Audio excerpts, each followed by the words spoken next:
Sinaga SPD selaku Kepala Sekolah SMK Negeri 1 Labu Boti, dan juga kepada Bapak Ibu guru hebat calon guru penggerak. Kami juga akan memperkenalkan kami berdua dengan ibu yang samping saya ini adalah calon guru penggerak angkatan ke-9 dari SMK Negeri 1 Labu Boti, Kabupaten Toba, Provinsi Sumatera Utara. Saya Dewi Sabrina Sibajunta. Saya Mardana Manurung, calon guru penggerak angkatan 9 dari Sekolah SMK Negeri 1 Labu Boti. Demikian perkenalan kami. Di hadapan kami, beliau adalah Kepala Sekolah SMK Negeri 1 Labu Boti, Bapak Nestor Sinaga SPD. Pada saat ini Bapak, terima kasih atas kesediaan Bapak yang memberikan waktu kepada kami berdua untuk mengadakan wawancara kepada Bapak selaku Kepala Sekolah SMK Negeri 1 Labu Boti dengan tema pengambilan keputusan berbasis nilai-nilai kebajikan sebagai pemimpin. Kak, kita mulai ya Pak ya? Boleh.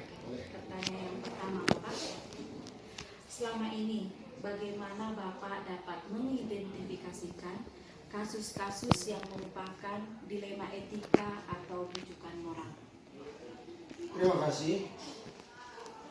Untuk identifikasi kasus-kasus yang berbau etika, dilema etika, dan juga yang berhubungan dengan rujukan moral, tentu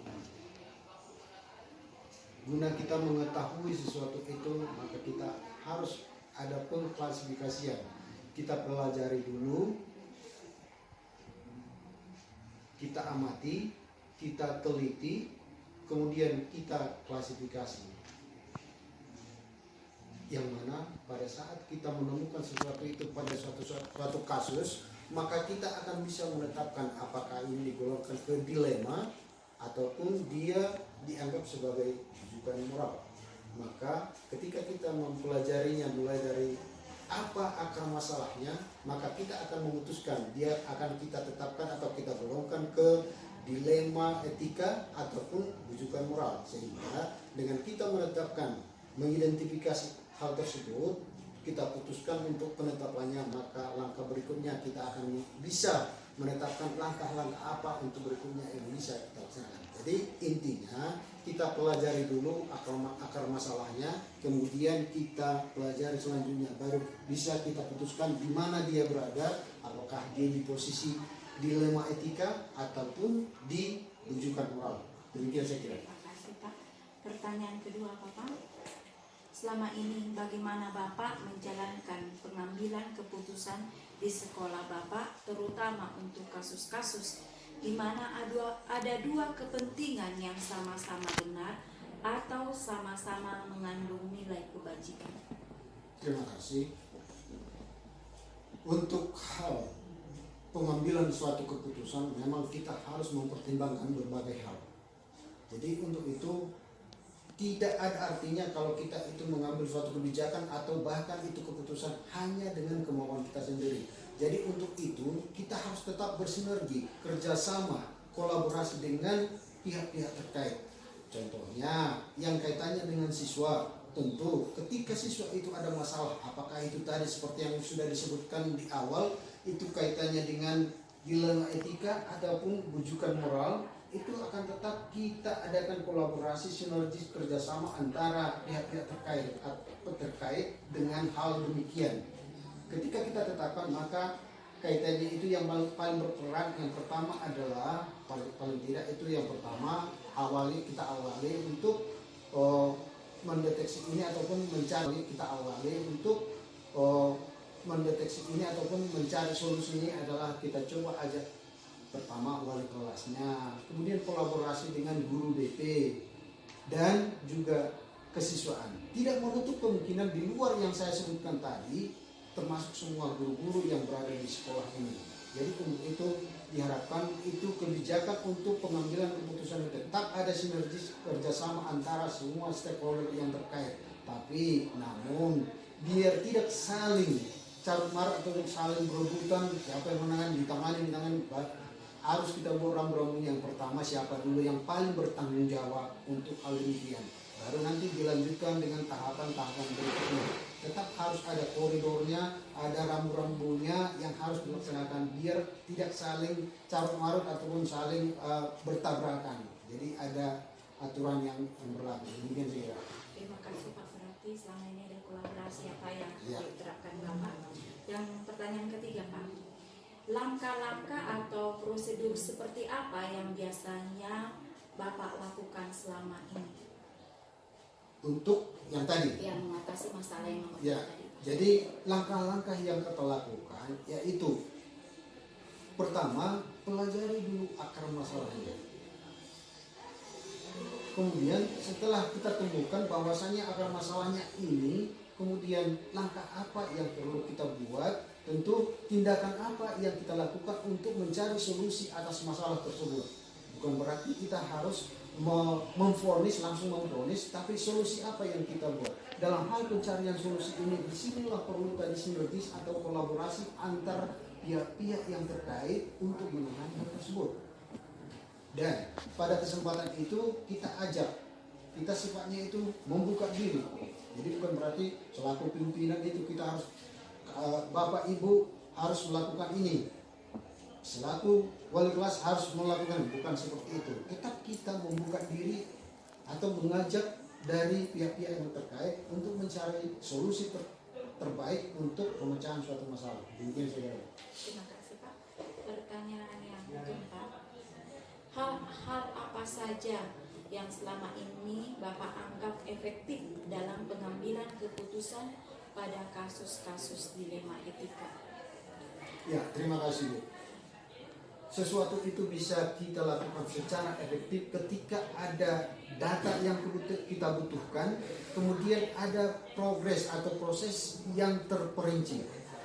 Jadi dia sudah terdata dia bahwasanya untuk tindakan hal demikian ini ada contohnya kasus, maka harus kita buat data yang pasti. Yang kita lakukan adalah yang pertama ini, kemudian yang kedua ini, yang ketiga dan selanjutnya. Maka dengan adanya data yang demikian, maka jelaslah dia arah yang mau kita lakukan, tidak lagi yang mana ya tadi dari sini kembali lagi sini, dari sini kembali. Jadi kalau sudah terprogram, ada data yang lengkap, maka segala tahapan-tahapan itu akan terlalui dengan pasti dan jelas. Maka kesimpulan ataupun putusan kebijakan yang kita ambil akan terarah dengan pasti. Terima kasih Pak.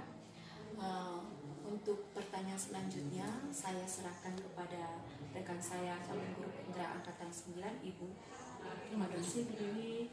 Terima kasih Pak. Ya. Saya akan lanjut pertanyaan. Sangat luar biasa ya Pak solusinya yang Bapak sampaikan tadi. Bakal langkah-langkah efektifnya, Bapak mempelajari dulu kasusnya, kemudian membuat langkah-langkahnya tadi sesuai dengan data-data tadi, melakukan kolaborasi ya Pak ya dengan semua wali kelas, BP dan tenaga kesiswaan. Selama Bapak menjalankan pengambilan keputusan tersebut, adakah Bapak mendapat suatu tantangan pada sebuah kasus dilema etikanya? Oh ya pasti. Setiap ada kebijakan tidak bisa dipungkiri bahwasanya tantangan itu tetap ada. Namun ketika itu sifat manusia ya Bu ya, ketika kita menghadapi suatu masalah ataupun tantangan, kalau kita memang selaku orang berpendidikan, orang bijak, kita tidak akan patah dalam suatu tantangan. Justru tantangan itu sangat perlu. Karena dengan tantangan itu kita akan tertantang. Itu apa ya? Dengan adanya tantangan kita akan tertantang menemukan solusi-solusi terbaik akan apa saja yang menjadi masalah yang kita hadapi. Jadi ketika kita tertantang, berarti itu menunjukkan kita adalah orang yang punya intelektualitas, mencari solusi-solusi terbaik, dan mudah-mudahan nanti, dan bukan cuma mudah-mudahan, harapan kita memang pasti dengan kita tertantang dengan tantangan tadi, maka pasti kita akan menemukan solusi terbaik. Pertanyaan berikutnya Pak, kalau misalnya adalah suatu kasus, apakah Bapak memiliki jadwal tertentu dalam menyelesaikan kasusnya? Apakah Bapak langsung menyelesaikannya di tempat kejadian, atau memiliki jadwal yang lain untuk menyelesaikannya? Jika ada Pak, bagaimana bentuk prosedur yang Bapak lakukan? Oke, jadi seperti yang sudah saya katakan tadi, segala sesuatu kebijakan itu harus ada programnya, ada tahapannya, tentu jadwalnya pun harus terjadwal. Tidak ada pekerjaan itu yang semata-mata dilakukan dengan secara tiba-tiba, apa-apa adanya saja. Pokoknya yang jelas kegiatan apapun itu yang apalagi ada kaitannya dengan suatu kebijakan ataupun kesimpulannya nanti untuk menetapkan sesuatu kebijakan tentu harus terjadwal. Janganlah kita biasakan itu sesuatu tindakan itu di situ muncul langsung kita ambil kebijakan tertentu. Dengan adanya program yang sudah kita buat ataupun kebijakan tentang jadwal, maka mudah-mudahan hasilnya akan lebih. Contohnya yang kita lakukan di sekolah kita ini, yang kita lakukan dalam hal kaitannya dengan siswa, setiap harinya itu siswa itu akan terdata. Apakah itu tentang PDM-nya, kehadirannya terdata setiap hari. Maka untuk rekap daripada kehadiran siswa itu setiap minggu paling tidak itu harus diketahui. Pertama itu wali kelas dan dilanjutkan dengan guru BP. Jadi dengan adanya pendataan yang rutin tersebut, maka kita mengetahui bagaimana kondisi daripada siswa kita di sekolah. Maka ketika ada temuan-temuan yang tidak sesuai dengan aturan yang berlaku di sekolah ini, maka itu kita rujukkan bersama, kita diskusikan dan kita bicarakan bersama BP, wali kelas dan juga bila perlu pihak-pihak yang terkait yang lain. Tapi yang pertama dulu, yang pertama selaku penanggung jawab kelas adalah wali kelas. Apakah ini sudah kerjasama dengan BP? Perlu kita tanya. Jadi kita bukan langsung menjustis atau langsung kita terjun dengan siswa. Itu kurang etis. Maka kita lakukan itu prosedur yang tepat, tahapan-tahapan yang tepat. Jadi kita pertama, kita coba dulu, kita cari atau kita gali informasi yang pertama dari wali kelas. Kemudian sejauh mana sudah bisa ditangani ketika ada masalah atau yang tidak sesuai dengan kondisi aturan yang berlaku di sekolah. Selanjutnya, jika memang itu sudah terselesaikan, maka ya sudah jalan aja terus. Tapi ketika masalah itu perlu pembahasan lebih lanjut, maka kita rumput bersama antara wali kelas, BP, bahkan sampai kesesuaian dan juga pemangku-pemangku kegiatan yang berhubungan dengan siswa tersebut tadi. Itu barangkali yang bisa kita lakukan. Dan selanjutnya, selain ada mingguan, di akhir bulan juga tetap kita ada evaluasi perkembangan apakah kondisi sekarang dan juga yang sudah berlalu, kesesuaian antara yang lalu dengan kondisi yang sekarang, apakah ada kemajuan atau bahkan barangkali kemunduran. Jadi untuk itu perlu evaluasi untuk ke depan apa upaya yang bisa kita lakukan demi kebaikan berikutnya. Terima kasih Pak. Terima kasih Pak. Pertanyaan selanjutnya, adakah seseorang atau faktor yang selama ini mempermudah atau membantu Bapak dalam mengambil keputusan dalam kasus-kasus dilema etika, Pak? Tentu, pasti sosok yang dimaksud itu bukan cuma orang. Ya, yang Ibu bilang tadi sosok orang atau apa tadi? Apakah ada seseorang atau faktor apa Ya, yang selama ya. ini mempermudah? Yang membantu saya untuk mengambil suatu kebijakan ataupun keputusan itu tentu sangat berpengaruh orang yang saya pilih, terutama di bidang fungsionaris. Itu pasti fungsionaris yang saya pilih sangat membantu untuk dalam hal partisipasi dalam hal pengambilan suatu kebijakan ataupun keputusan. Juga faktor yang dimaksud itu adalah pendukung data-data yang. Selamat malam, Pak. Selamat malam, Ibu. Terima kasih Pak atas kesediaan Bapak untuk menerima saya untuk mengadakan wawancara untuk melengkapi tugas saya Pak di dalam tugas JGP Angkatan ke-9 Pak. Perkenalkan saya Dewi Saprida Simajuntak, guru SMK Negeri 1 Lagu Boti Pak, JGP Angkatan ke-9. Dan juga selamat malam buat Bapak Ibu JGP. Malam ini saya akan mewawancarai salah satu kepala sekolah yang ada di Kabupaten Toba, yaitu Bapak Juliber Armas Simajuntak. Beliau adalah Kepala Sekolah SMA Negeri Uluan Kabupaten Toba. Pak, saya akan memulai wawancara ya Pak ya. Baik. Yang pertama Pak, saya mau bertanya, selama ini bagaimana Bapak dapat mengidentifikasikan kasus-kasus yang merupakan dilema etika atau bujukan moral, Pak? eh, dalam mengidentifikasi kasus-kasus dilema etika dan juga moral, tentu saya sering berdiskusi dengan wakil kepala sekolah. Jadi sekali sebulan saya selalu rapat dengan seluruh wakil kepala sekolah atau fungsionaris sekolah untuk membahas masalah-masalah apa yang ada di sekolah, yang juga itu salah satunya terkait masalah siswa. Nah, terkadang dalam diskusi tersebut ada saja kasus-kasus yang disampaikan oleh wakil kepala sekolah, khususnya wakil kepala sekolah bidang kesiswaan, terkait apa-apa saja yang dilakukan sekolah, pelanggaran-pelanggaran apa yang dilakukan mereka, seperti itu dia. Jadi ada yang absennya sudah beberapa kali, ada yang melanggar dengan merusak fasilitas yang ada di sekolah. Nah, tentu di rapat tersebut di situ kami bahas dan di situ kami identifikasi. Oh ya, terima kasih Pak. Pertanyaan kedua, Pak. Selama ini bagaimana Bapak menjalankan pengambilan keputusan di sekolah Bapak, terutama untuk kasus-kasus di mana ada dua kepentingan yang sama-sama benar atau sama-sama mengandung nilai kebajikan? Yang pertama saya pasti melibatkan setiap wakil kepala sekolah dan saya tidak pada posisi untuk pertama mengambil kesimpulan ataupun keputusan.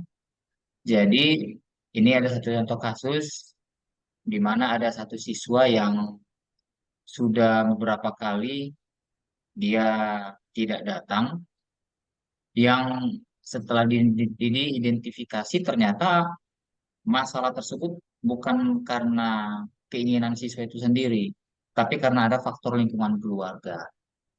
Nah, tentu harus ada tindakan yang diambil. Nah, tindakan tersebut itu pertama kami diskusikan kepada seluruh wakil kepala sekolah dan juga saya pasti melibatkan guru BP.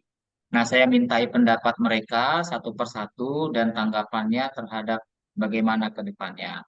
Sehingga eh, saya menawarkan keputusan dari saya untuk mereka tanggapi.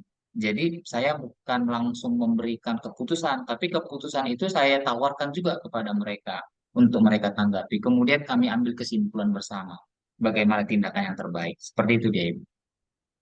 Oh, berarti ada sistem coaching dan coachnya ya Pak ya. Iya, Yang pertanyaan ketiga Pak, langkah-langkah atau prosedur seperti apa yang biasanya Bapak lakukan selama ini Pak, untuk mengatasi misalnya untuk permasalahan tadi Pak? itu dia.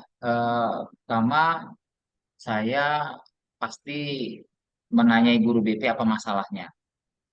Kemudian saya bertanya apakah masalah siswa tersebut itu sudah terdata dengan baik atau belum. Jadi langkah pertama itu saya memastikan bahwasanya pelanggaran siswa itu terdata di dalam buku apa namanya kalau di kami itulah buku CP, buku kredit poin di apa namanya di kantor BP. Kemudian berikutnya adalah saya akan panggil wali kelasnya. Saya akan panggil wali kelasnya untuk menanyai latar belakang siswa ini seperti apa. Setelah itu baru kami akan diskusikan pelanggarannya seperti apa untuk diambil tindakan yang lebih baik itu seperti apa. Jadi langkah pertama itu saya memastikan BP itu memiliki data terhadap pelanggaran-pelanggaran yang dilakukan oleh siswa. Kemudian saya pasti akan memanggil wali kelas untuk menanyai latar belakang siswa ini seperti apa. Setelah itu barulah kita mengambil apa namanya langkah-langkah berikutnya, diskusi berikutnya untuk melakukan tindakan kepada siswa. Seperti itu dia. Oh, terima kasih Pak. Pertanyaan yang kelima Pak, hal-hal apa saja yang selama ini merupakan tantangan dalam pengambilan keputusan pada kasus-kasus dilema etika yang Bapak Iya. hadapi? tantangan memang sangat banyak. Apa itu yang pertama bagi saya adalah eh, terkadang kebijakan yang kita lakukan demi kebaikan siswa yang itu harus menabrak aturan-aturan. Jadi, katakanlah aturan tersebut ternyata tidak sesuai dengan kebijakan yang saya berikan. Nah, ini terkadang menjadi dilema bagi saya kalau ini keluar menjadi konsumsi publik, menjadi konsumsi beberapa bahkan media gitu, media atau beberapa LSM-LSM lainnya sehingga ini dapat dijadikan kasus, dapat dijadikan ini seperti senjata makan tuan. Artinya kita memberikan kebijakan untuk kebaikan siswa itu sendiri, misalnya daripada siswa ini putus sekolah sehingga saya harus membuat sebuah kebijakan. Maka kalau kebijakan saya ini menabrak aturan dan menjadi konsumsi beberapa oknum, nah ini menjadi hal terberat bagi saya. Saya kasih contoh kasus seperti ini. Ada siswa yang harus terpaksa kami keluarkan dengan berat hati, dengan beberapa pertimbangan, dan ini sudah menjadi diskusi seluruh Wakasek dan seluruhnya menyetujui siswa ini dikeluarkan. Kemudian kalau siswa ini dikeluarkan, maka dia kemungkinan besar akan putus sekolah, sehingga orang tuanya bermohon agar siswa ini diberikan surat pindah. Sementara surat pengembalian kepada orang tua itu sudah dikeluarkan. Nah, ini menjadi dilema. Orang tuanya bermohon karena sekolah yang menerima itu tidak mau menerima karena kalau dia dikeluarkan. Jadi sekolah itu menerima kalau status siswanya adalah siswa pindah. Sehingga orang tuanya bermohon bagaimana supaya anak tetap sekolah dan kami juga berdiskusi akhirnya disetujuilah bahwa surat pengembalian kepada orang tua itu dicabut dan digantikan dengan surat pindah. Nah, ini salah satu contoh. Dan kalau ini menjadi konsumsi publik, nah maka ini menjadi hal terberat bagi saya. Masa siswa yang sudah dikeluarkan tiba-tiba diganti menjadi surat pindah. Nah, hal-hal seperti Oke. ini yang menjadi Oh tantangan ya Pak terberat ya. bagi kepala sekolah. Iya. Saya sendiri khususnya dalam membuat kebijakan. Seperti itu di IO. Eh, Pertanyaan selanjutnya, Pak. Apakah Bapak memiliki sebuah tata kala atau jadwal tertentu dalam sebuah penyelesaian kasus dilema etika? Dan apakah Bapak langsung menyelesaikan di tempat atau memiliki sebuah jadwal untuk menyelesaikannya? Bentuk atau prosedur seperti apa yang Bapak jalankan? Jadi di sekolah kami itu sekali seminggu saya mengadakan coffee morning kepada seluruh guru. Sekali Coffee morning seminggu ya. itu di hari Senin habis upacara maka kami coffee morning sekitar setengah jam. Kemudian sekali sebulan bersama seluruh wakil kepala sekolah atau fungsionaris sekolah. Nah, terhadap kasus-kasus ataupun masalah-masalah yang timbul, khususnya masalah dilema etika, eh, sekali seminggu itu pasti ada aja yang menyampaikan. Karena evaluasi dari pelaksanaan satu minggu sebelumnya itu akan kami bahas di saat coffee morning tersebut. Nah, terkadang kalau memang di saat itu bisa diselesaikan, maka bisa diselesaikan. Artinya saya akan meminta pendapat guru-guru yang lain bagaimana dan kalau itu bisa diselesaikan di tempat. Kalau memang itu melakukan diskusi yang panjang, maka seperti saya katakan tadi, maka akan saya panggil wakil kepala sekolah, guru BP, dan juga pihak-pihak yang terlibat termasuk wali kelas untuk saya tanyai karena saya sendiri kalau mengambil keputusan saya harus tahu latar belakangnya seperti apa. Apalagi kalau menyangkut siswa, saya juga harus tahu latar belakang keluarga seperti apa. Saya tidak mau mengambil keputusan itu bahkan menyakiti hati siswa itu sendiri. Seperti itu dia ini. Ya. Pertanyaan selanjutnya, Bapak. Adakah seseorang atau faktor-faktor apa yang selama ini mempermudah atau membantu Bapak dalam mengambil keputusan dalam kasus-kasus dilema etika? Iya, tentu yang paling hal-hal yang paling membuat saya mudah dalam mengambil keputusan data itu tadi. Saya selalu menekankan kepada siapapun, baik itu guru BP, wali kelas maupun fungsionaris yang lain, harus by data.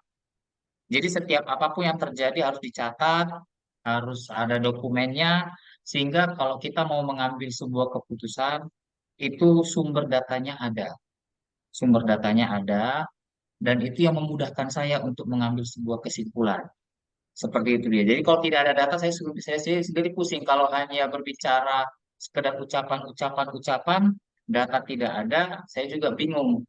Tapi dengan adanya data itu sendiri, saya menjadi mudah dalam mengambil sebuah keputusan. Itu yang pertama. Yang kemudian, saya melihat di kelas saya, guru-guru saya ini cukup peduli dengan lingkungan sekolah, cukup peduli juga dengan seluruh siswa, sehingga saya merasa cukup terbantu dengan masukan-masukan mereka, karena mereka yang peduli terhadap sekolah. Jadi masukan mereka sangat membangun, seperti itu. Bukan hanya sekedar memberikan kritik ataupun yang lainnya, tapi ini semuanya sangat-sangat benar-benar membangun. Jadi saya merasa terbantu dengan mereka.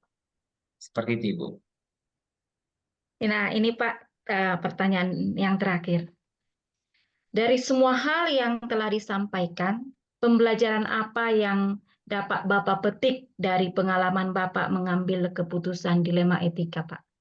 Nah, pelajaran yang paling penting dalam mengambil sebuah keputusan yang ini berpengaruh atau yang berhubungan dengan dilema etika, harus tidak ada yang tersakiti. Kenapa saya mengatakan harus tidak ada yang tersakiti? Terkadang sebuah peraturan itu apa dasarnya dilakukan. Dalam menerapkan aturan itu apa dasarnya kenapa itu dilakukan. Dalam memberikan sanksi ataupun disiplin, apa dasarnya kenapa itu dilakukan. Itu yang pertama. Yang kedua, terhadap mereka yang terkena disiplin, juga apa dampaknya ke depan. Apa dampaknya ke depan dan apa yang diharapkan setelah disiplin itu, aturan itu diberlakukan. Kalau itu memang dapat memberi pengalaman berharga, mungkin tidak masalah. Tapi kalau itu justru malah membuat yang menerima disiplin ini semakin semakin terpuruk, nah ini akan menjadi pertimbangan. Jadi pelajaran berharga adalah saat kita menerapkan sebuah aturan dan kebijakan atau yang lainnya yang bersifat eh, dilema etika, tentu kita harus berada pada posisi si penerima sanksi ini tadi. Kalau kita ada di posisi itu sebenarnya apakah ini cukup membantu atau tidak? Itu yang menjadi pelajaran penting bagi saya dalam membuat keputusan dilema etika di sekolah. Gitu, Ibu. Terima kasih ya Pak ya, terima kasih Terima kasih, atas Ibu. kesempatan dan waktu yang telah Bapak berikan kepada kami, dan juga ini adalah sebagai masukan bagi saya, khususnya dalam proses mengambil keputusan di dilema etika. Sekali lagi saya ucapkan terima kasih Bapak Simajuntak Ya, Ibu. atas kesediaan Bapak, dan saya ucapkan selamat malam dan salam bahagia untuk Bapak dan keluarga. Selamat malam. Selamat malam, Ibu.